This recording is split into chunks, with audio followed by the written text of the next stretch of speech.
चीन और पाकिस्तान कभी अपनी फितरत से बाज नहीं आ सकते।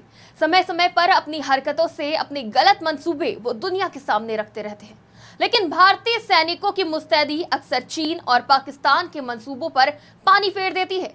नमस्कार, आज की खबर में आपका स्वागत है। मैं हूं आपके साथ शिखा मेहरोत्रा। 9 दिसंबर को हिमाचल के तवांग में भारत और चीन के सैनिकों में झड़प हुई थी। ये पहली बार नहीं है जब चीनी और भारतीय सैनिक आमने सामने आए। इस बार ये चीनी सैनिक भारतीय सेना की पोस्ट को हटवाने आए थे, लेकिन भारतीय सैनिकों की मुस्तैदी ने चीनी सैनिकों के मंसूबों पर पानी फेर दिया।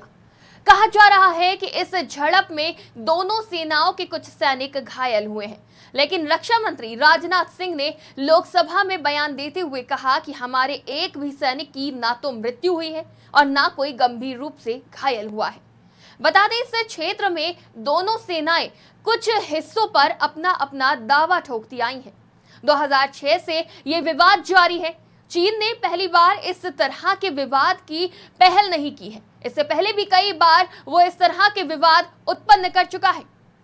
इससे पहले 15 जून 2020 को लद्दाख के गलवान घाटी में दोनों सेनाओं के बीच झड़प में 20 भारतीय सैनिक शहीद हो गए थे, जबकि चीन के 38 सैनिक मारे गए थे।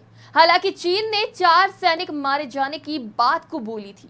चीनी सैनिक भारतीय पोस्ट पर हमले की 15 दिन से तैयारी कर रहे थे। सोमवार को वो तय रणनीति के तहत ही 17,000 फीट की ऊंचाई पर पहुंचे, लेकिन चीनी सैनिकों को देख पहले से मुस्तैद भारतीय जवानों ने मोर्चा संभाला और चीनी सेना को धूल चटा दी। गौरतलब है कि गलवान झड़प के 30 महीने बाद चीनी सैनिकों की फिर नापाक हरकत सामने आई है। कई राउंड की कोर कमांडर स्तर की बैठक हो जाने के बाद भी ड्रैगन अपनी हरकतों से बाज नहीं आ रहा है। 2.5 साल पहले हुए हिंसक झड़प के बाद भारत और चीन के बीच कई दौर की बैठकें हुई, लेकिन चीन वादा खिलाफी करने से पीछे नहीं हटा। भारत चीन के बीच सीमा विवाद और दोनों ओर के सैनिकों की हिंसक झड़प के बाद भारत और चीन की सेना के बीच अब तक 16 बार कोर कमांडर स्तर की बैठक हो चुकी है। इसी साल जुलाई में 16वें दौर की सैन्य वार्ता में सहमति के बाद दोनों सेनाएं लद्दाख में गोगरा और हॉट स्प्रिंग से हटना शुरू कर दिया था।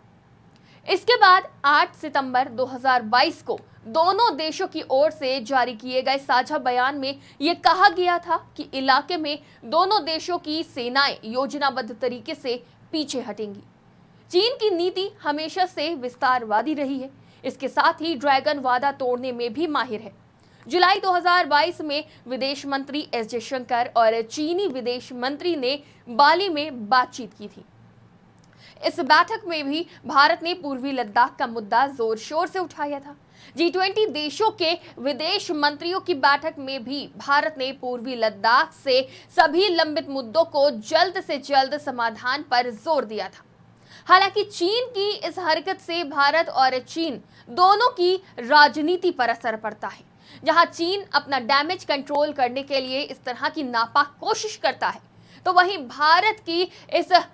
भारत में भी इसका काफी असर देखने को मिलता है। भारत की राजनीति पे भी इसका असर साफ तौर से अब भी देखना शुरू हो चुका है। राजनीतिक बयानबाजियां भारत में तेज हो गई हैं। अरुणाचल प्रदेश के तवांग इलाके में भारत और चीनी सैनिकों के बीच झड़प को लेकर रक्षा मंत्री राजनाथ सिंह ने लोकसभा में बयान दिया। राजनाथ सिंह ने कहा, 9 दिसंबर 2022 को पीएलए ने तवांग में LAC का उल्लंघन कर नियम तोड़े थे। भारतीय सेना ने पीएलए को अतिक्रमण करने से रोका, उन्हें उनकी पोस्ट पर जाने के लिए मजबूर कर दिया। रक्षा मंत्री ने कहा, समय से हमने हस्तक्षेप किया, इसकी वजह से चीनी सैनिक वापस चले गए। तो वहीं इस मामले में विपक्ष भी हमलावर हो गया है। विपक्ष पीएम के जवाब की मांग पर अड़ा है। उधर राज्यसभा में विपक्ष के सांसदों ने नारेबाजी भी की। अब जब यह मुद्दा गर्मा गया है तो सबके तड़कते भड़कते बयान तो सामने आएंगे ही और राजनीतिक उबाल भी देखने को मिलेगा। तो आप कहीं मत जाइए, पल पल की अपडेट हम आपके लिए लेकर आएंगे। आप देखते रहिए आज की खबर।